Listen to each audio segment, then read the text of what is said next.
Welcome friends, আর একটি নতুন ভিডিওতে আপনাকে স্বাগতম।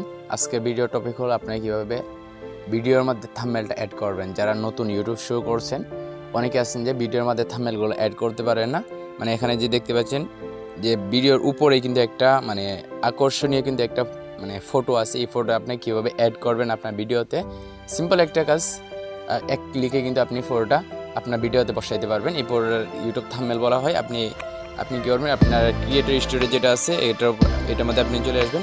ইউটিউব যে ক্রিয়েটর স্টুডিও, এটার মধ্যে আসার পরে যে কন্টেন্ট যেটা দেখতে পাচ্ছেন এটার উপর আপনি ক্লিক করে দেবেন। এই কাজটা আপনি ভিডিও আপলোড করার পরেও করতে পারেন এবং ভিডিও আপলোড করার আগেও করতে পারেন। ভিডিও আপলোড করার সময় কিন্তু এই কাজটা করে ফেলতে পারেন। আমার যেহেতু ভিডিও আপলোড করা হয়ে গেছে, ভিডিও আপলোড করার পরে কীভাবে আপনি করবেন এটা আমি দেখা দিচ্ছি। আপনি এখানে চলে আসবেন, আপনার ভিডিওর উপরে আসার পরে এই যে এখানে 3 ডট যেটা দেখতে পাচ্ছেন এটার উপর আপনি ক্লিক করে দেবেন। ক্লিক করার পরে এখানে দেখতে পাচ্ছেন এডিট ভিডিও, এখানে আপনি চলে আসবেন। এডিট ভিডিওর উপর আসার পরে এই যে এখানে দেখতে পাচ্ছেন একটা প্লাস আইকন, একটা পেন আইকন, এই যে এখানে যে একটা পেন আইকন দেখতে পাচ্ছেন, এই পেন আইকনের উপর আপনি ক্লিক করে দিবেন।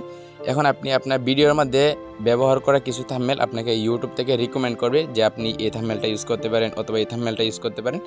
অথবা আপনার ফোনের মধ্যে যদি কোনো একটা থাম্বনেল ডিজাইন করা থাকে, তাহলে আপনি ফোন থেকে ওই থাম্বনেলটা নিয়ে আসবেন। আর কিভাবে মোবাইল দিয়ে থাম্বনেল ক্রিয়েট করবেন প্রফেশনালভাবে ওই বিষয়ে আপলোড করা হয়েছে। আপনি চাইলে ভিডিওটা দেখে আসতে পারেন, আই বাটনে লিঙ্ক দেওয়া থাকবে।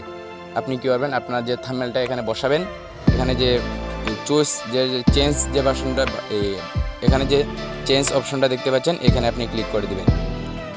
চেঞ্জ অপশন ক্লিক করে দেওয়ার পরে এখানে কিন্তু আপনার যে থাম্বনেলগুলো আপনি সেটে রাখছেন আপনার ফোনে, এই থাম্বনেলগুলো কিন্তু এখানে দেখতে পারবেন। আমি এখানে এই থাম্বনেলটা বসাবো, এটার উপর আপনি ক্লিক করে দেবেন। তারপর উপরে যে ডান বাটন যেটা দেখতে পাচ্ছেন এখানে আপনি ক্লিক করে দেবেন। এতটুকু কাজে কিন্তু আপনার কমপ্লিট, আর কোনো কিছু করা লাগবে না। আপনার থাম্বনেলটা কিন্তু সেট করা হয়ে গেছে। এরপর যে সেভ বাটন দেখতে পাচ্ছেন, সেভ বাটনের উপর আপনি ক্লিক করে দেবেন। দেন আপনার কাজ কিন্তু কমপ্লিট, আপনার থাম্বনেলটা কিন্তু এখানে বসে গেছে। এরকমভাবে আপনার ভিডিওর মধ্যে আপনি থাম্বনেলটা বসাতে পারেন। এবং এর পরবর্তী আপনি কী রিলেটেড ভিডিও চান অবশ্যই কমেন্ট করে জানাবেন। এবং ইউটিউব বিষয়ে বিস্তারিত যদি জানতে চান তাহলে এই প্লে লিস্টটা দেখতে পারেন। আজকের মতো এই পর্যন্তই। আল্লাহ হাফেজ।